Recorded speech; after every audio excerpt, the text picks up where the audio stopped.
అందరికీ నమస్తే. ఓటుకు కేసులో ఒక పెద్ద డెవలప్మెంట్ జరిగింది. ఆ డెవలప్మెంటు రేవంత్ రెడ్డికి ఊరటనిచ్చింది. ఏంటంటే ఓటుకు కేసు మీకు అందరికీ తెలుసు. 2015లో ఎమ్మెల్సీ ఎలక్షన్స్లో ఒక నామినేటెడ్ ఎమ్మెల్యే స్టీఫెన్సన్ అనే ఒక ఎమ్మెల్యేను కొనే ప్రయత్నం చేశారని అప్పట్లో వీడియో కూడా ఇప్పటికీ సోషల్ మీడియాలో ఎప్పుడు వైరల్ అవుతూ ఉంటుంది. దానిలో చంద్రబాబు నాయుడు గారి వాయిస్ బ్రీఫ్డ్ మీ అనేది ఒక వాయిస్ కూడా అందరికి గుర్తుండిపోయే వాయిస్ అది. తర్వాత రేవంత్ రెడ్డి గారు సూట్ కేసులు పట్టుకొని డబ్బులు వంచే వీడియోలు అప్పట్లో వచ్చిన వీడియోలు ఇప్పటికీ తిరుగుతున్నాయి. ఆ కేసు ప్రస్తుతం కోర్టులో ఉంది. ఇక్కడ ఏసీబీ కోర్టులో ఉంది, ప్లస్ హైకోర్టులో ఉంది. ఆ విషయాన్ని సుప్రీంకోర్టు దాకా తీసుకుపోయినారు మాజీ మంత్రి జగదీష్ రెడ్డి గారు. ఎందుకంటే ఇక్కడ ముఖ్యమంత్రి అయినారు రేవంత్ రెడ్డి గారు కాబట్టి ఆయన కేసును ఇక్కడ నీరుగార్చే అవకాశం ఎక్కువ ఉంటుంది. ముఖ్యంగా హైకోర్టులోనో ఏసీబీలోనో కాదు, ఇక్కడ ముఖ్యంగా సాక్ష్యాలు నీరుగారే అవకాశం ఉంటుంది, సాక్షులను బెదిరించే అవకాశం ఉంటుంది. కాబట్టి ఈ కేసును ఏ మధ్యప్రదేశ్కో ట్రాన్స్ఫర్ చేయండి, అక్కడైతే కొంత పారదర్శకంగా జరుగుతుందని లాస్ట్ ఒక 6 months నుంచి విచారణ జరుగుతుంది సుప్రీంకోర్టులో. దీని మీద ఒక హియరింగ్ జరిగింది నిన్న. ఆ హియరింగ్లో చాలా కీలకమైన అంశాలను అక్కడ జడ్జి ప్రస్తావించారు. ఏంటంటే ఇక్కడ ముఖ్యమంత్రి అయినంత మాత్రాన, రేవంత్ రెడ్డి గారు ముఖ్యమంత్రి అయినంత మాత్రాన కేసు నీరు గారుతుందని, లేకపోతే సాక్షులను మేనేజ్ చేస్తారని, సాక్షులు భయపడి చెప్పకుంటారని ఆధారాలు ఏమున్నాయని ఒక క్వశ్చన్ వేసిండ్రు సుప్రీంకోర్టు నుంచి. తర్వాత ఇక్కడ రాష్ట్రాధినేత మీద ఉన్న కేసును వేరే రాష్ట్రానికి ట్రాన్స్ఫర్ చేయాలని అడిగితే, రేపు దేశాధినేత మీద ఏమైనా కేసు బుక్ అయితే అది పాకిస్తాన్కో ఇంకో దేశానికో అక్కడ కోర్టుకు ట్రాన్స్ఫర్ చేయమని అడుగుతారా అన్న క్వశ్చన్ కూడా రేజ్ చేసింది. నిజానికి ఈ కేసులో ఇప్పటికే చాలా సంవత్సరాలు అయిపోయింది, 9 సంవత్సరాలు అయింది ఆ కేసు జరిగి, ఓటుకు వ్యవహారం అంతా జరిగి. దీని మీద హియరింగ్స్ జరుగుతూ ఉన్నాయి హైకోర్టులో, ఏసీబీ కోర్టులో. కానీ ఇప్పటిదాకా ఇంకా తేలలేదు. ఆ కేసు ఇంకా నానుతూ ఉంది. గత ప్రభుత్వంలో 9.5 సంవత్సరాలలో ఆ కేసు చాలా నత్తనడక నడిచింది. లేకపోతే అసలు అప్పుడే ఆ కేసు కొంత స్పీడప్ అందుకుంటుంటే ఇప్పటికి రిజల్ట్ కూడా వచ్చి ఉండేదన్న ఒక ఒపీనియన్ అయితే ఉంది దీని మీద పరిశీలిస్తున్న వాళ్ళు. ఇప్పుడు సుప్రీంకోర్టులో ఇదేమో తేలుతుందేమో, సుప్రీంకోర్టులో ఇది మధ్యప్రదేశ్ కోర్టుకు నిజంగా పిటిషనర్ కొడుతున్నట్లుగా మధ్యప్రదేశ్ హైకోర్టుకు ఎక్కడనో పోతుందేమో, అక్కడ పోతే ఇంకా సీరియస్గా అవ్వచ్చు కేసు. ఎందుకంటే ఓటుకు కేసు వ్యవహారము ప్రస్తుతం ముఖ్యమంత్రిగా ఉన్న రేవంత్ రెడ్డి గారిని ఉక్కిరి చేసే కేసుగా కనిపిస్తుంది.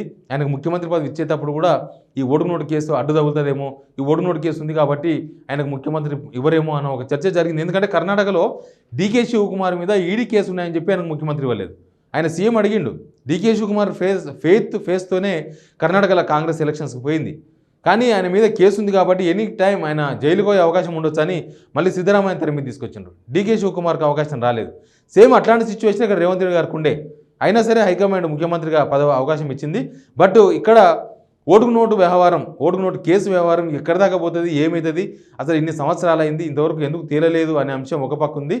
ఇప్పుడు పిటిషనర్ కోరినట్లుగా వేరే రాష్ట్రానికి ఇచ్చేందుకు సుప్రీంకోర్టు సుముఖంగా చూపలే కాబట్టి నెక్స్ట్ ఇక్కడ స్టేట్లో పారదర్శకంగా ఆ కేసు విచారణ జరిగే అవకాశం ఉందా అన్న చర్చ ఒకటి జరుగుతుంది. ఎందుకంటే నిజంగానే సాక్షులు చాలా ఇంపార్టెంట్. ప్రతి కేసులో కూడా కోర్టులు సాక్షులను, ఆధారాలనే పరిగణిస్తారు. సాక్షులు చెప్పే మాటలే అవే ఒక పెద్ద ఎవిడెన్స్గా కోర్టులు భావిస్తూ ఉంటాయి. కాబట్టి సాక్షులు ఇక్కడ ఇప్పుడు ముఖ్యమంత్రిగా ఉన్నప్పుడు రేవంత్ రెడ్డి గారికి అగనెస్ట్గా అప్పుడు ఆ కేసులో ఉన్న వాళ్ళు ఎవరో ఆ కేసులో ఉన్న సాక్షులు ఫ్రీగా సాక్ష్యం చెప్పే అవకాశం ఉంటుందా అన్న చర్చ ఒకటి ఆల్రెడీ ఉంది. సరే, సుప్రీంకోర్టులో ఏం చర్చ జరిగినా, సుప్రీంకోర్టు జడ్జి ఏం కామెంట్లు చేసినా కొంత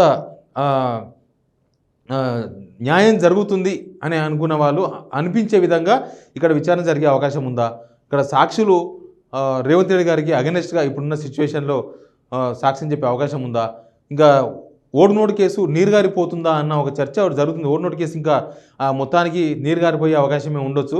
ఎందుకంటే ఈ వీడియోలు ఇవన్నీ ఎవిడెన్స్గా తీసుకోరు, దానికి కొన్ని ఆధారాలు అవసరం ఉంటుంది. ఆ ఆధారాలు మెయిన్గా సాక్షులే ధైర్యంగా ముందుకు వచ్చే సిచ్యువేషన్ ఉంటుందా, అప్పుడు ఆ హీట్లో ఉన్న సాక్షులు, ఆ కేసులో ఉన్న సాక్షులు ఇప్పుడున్న పరిస్థితుల్లో వాళ్ళు కోర్టుకు వచ్చి వాళ్ళు ఏం సాక్ష్యం చెప్తారు, ఆ కేసు నిలబడుతుందా అనేది ఒక చర్చ ఉంది.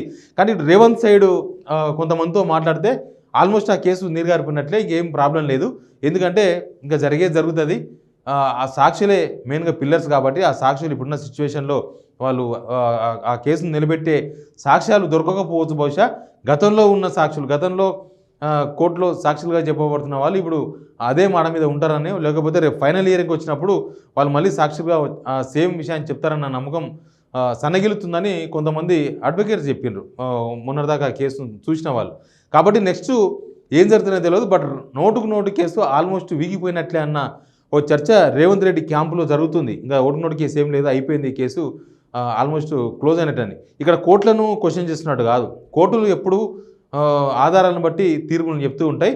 బట్ తీర్పు చెప్పకన్నా ముందు వచ్చే ఆధారాలు, సాక్షులు ఇక్కడ ఒకవేళ ఇబ్బంది పడతారేమో, ఇబ్బంది అవుతుందేమో ఆ పాయింట్ మీదనే మాజీ మంత్రి జగదీశ్వర్ రెడ్డి సుప్రీంకోర్టు పోయినరు. సుప్రీంకోర్టు మళ్ళీ విచారణ ఉంది. బట్ సుప్రీంకోర్టు చేసిన కామెంట్స్ చాలా ఇంపార్టెంట్ కామెంట్స్ కాబట్టి నెక్స్ట్ ఇంకా ఓటుకు నోటు కేసు ఏం జరగబోతుంది, ఏం జరుగుతుంది, అంత ఇంపాక్ట్ ఉంటుందా అనే చర్చ ఒకటి జరుగుతుంది. ఏం జరుగుతుందో మనం కూడా చూద్దాం. Please subscribe signal TV.